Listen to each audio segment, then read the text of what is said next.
Good morning. Welcome back, Math 332 students. On Monday, we talked about analysis of variance. We identified the problem we were trying to work on, the hypothesis we were testing. We derived all the distributions, in each case, assuming we had normal populations with common variances. And then we showed how to run the test. I encouraged you to find an analysis of variance calculator to do the homework on. And if you did, then no doubt you discovered your information presented in what's called an analysis of variance table. And I thought I'd go over it with you. And then we'll talk about one new wrinkle we could add to it. So the information from an analysis of variance test, testing the hypothesis that several populations have the same mean, is organized in what's called analysis of variance, ANOVA table. And it looks like this. There are 6 columns. The first column we call the source of the variation. And then we have an associated degrees of freedom as we derived on Monday. And then we have the sum of squares, and then we have the average of the sum of squares, the mean. Finally, we have our F statistic shown there arithmetically, and then it's typical to post a p-value for the value that we got. And notice I wrote the Excel formula for that. The MS column, remember we get those by dividing the SS value by the degrees of freedom. So I wrote the first one out, and you can see how that's going on. So, and if we get this information presented here, then all the rest of that depends on it, and we can fill the table out. And with the p-value right there in front of us, like we just look at the table, and we know the result of our test. So it presents it all very easily. As I mentioned on Monday, these tests are very common, and therefore, it's easy to find a calculator. And maybe they'll present it slightly differently. There's no magic which row comes first. I think every one I've ever seen use the columns in the same order. And it used to be years ago, before technology was powerful, we may not have had a p-value column. But anyway, that's an analysis of variance. Now, what I want to do for the rest of the day is talk about a little wrinkle, an extra feature we could add to this. What I've shown here is the results for what's called one-way analysis of variance. But there are ways we can structure our experiment where we can account for variation in more ways than just 2.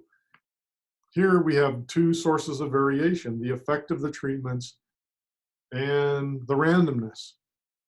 Okay, but it's possible it may be possible, theoretically it's possible, to structure our experiment so that we can account for another source of variation, which will get us a finer test. And actually, the example that I gave you on Monday from my own personal life, the seed company applied to yields of a crop, it fits the second pattern better.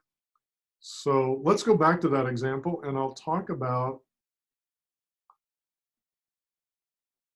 a way to do it that actually fits this, and then we'll talk about why, and then it may actually become obvious to you by then why the situation I described on Monday is actually a little more complicated than this one. So let's say the company had 5 varieties of seed they wanted to test. Do they yield the same, the mean yield? Is it the same for our 5, or is there a difference? And so they chose a certain number of farmers and said, okay, Farmer Brown, you take this seed and plant it and let us know how it yields in the end. And then Farmer Smith, he takes another seed, and they distribute them all out. Maybe for each variety of seed, they have 20 different farmers that are working on it.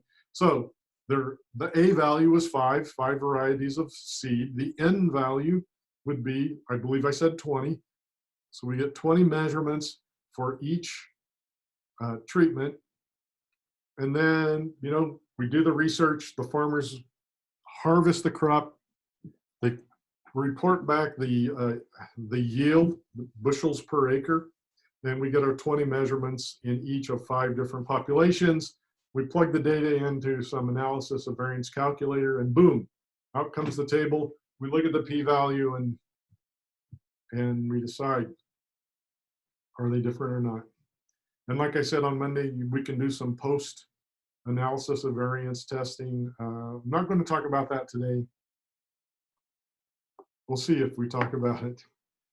All right. So the added wrinkle is, if you look at that particular experiment, there are some problems with it. If a farmer is planting one variety of seed and one variety only, then, maybe his yield is not as good because his soil is not as fertile. And so that variety, it has a disadvantage because of the bad soil. And maybe another farmer, he gets good rains, good moisture on his crop, whereas some other farmers, they go through a drought. Well, that's going to affect the yield and has nothing to do with the variety. So what we can do is organize our data in what are called blocks. And this fits exactly the description that I played a part in back in high school that I described on Monday, where, remember, I said my farmer, he planted a little section of all 5 varieties. And presumably all the farmers that participate, they would do the same thing. And so if my farmer's soil is not as fertile, it will reveal that in all 5 varieties. If we get good rain, all 5 of the varieties will get good rain. If we have drought or insects, all 5 varieties will get impacted. So we can account for another source of the variation if we include the blocks. Now, it takes a lot more work. There's a price to pay. The farmers have to, or their hired hands, in my case, have to, do the work it takes to clean out the seeders and plug the new one in, and then in harvest, it slows you down because you harvest one variety and then you have to process that and then you harvest it. Anyway, it's a lot of work, but you get better data. So that kind of a study is called, it's still analysis of variance, but it's called randomized block design. And in the table, we would have one more row.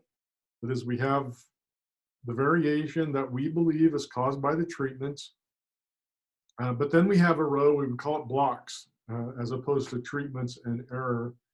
And that is where we account for conditions at each individual participant. In my example, each farmer, the fact that they dealt with the quality of the soil and the moisture and the bug infestations. So we can account for that and rule it out. And then, the randomness is whatever's left over.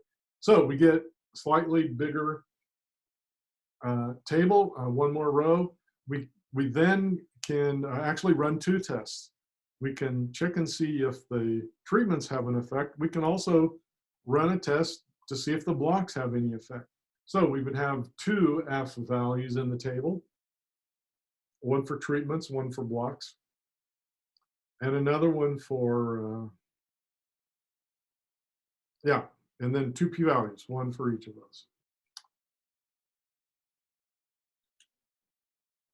The derivations are almost identical. I mean, you have to do more of them, or at least we have to tweak what we did for the treatment effect. Remember, we arranged our data in an array and we counted row means. And for treatment contributions to variation, we used the difference in the means. Well, now we would construct column means, which would account for the differences created by the blocks. And so just like we compared the row means to the overall mean, we could compare the column means to the overall mean and figure out how much of the total variation is due to the blocks. So I'm going to pause here now. I don't think we need to do those derivations. And I'll come back, not as part of this video, but some later time, and we'll work through the details. All right, so talk to you again one of these days, maybe today.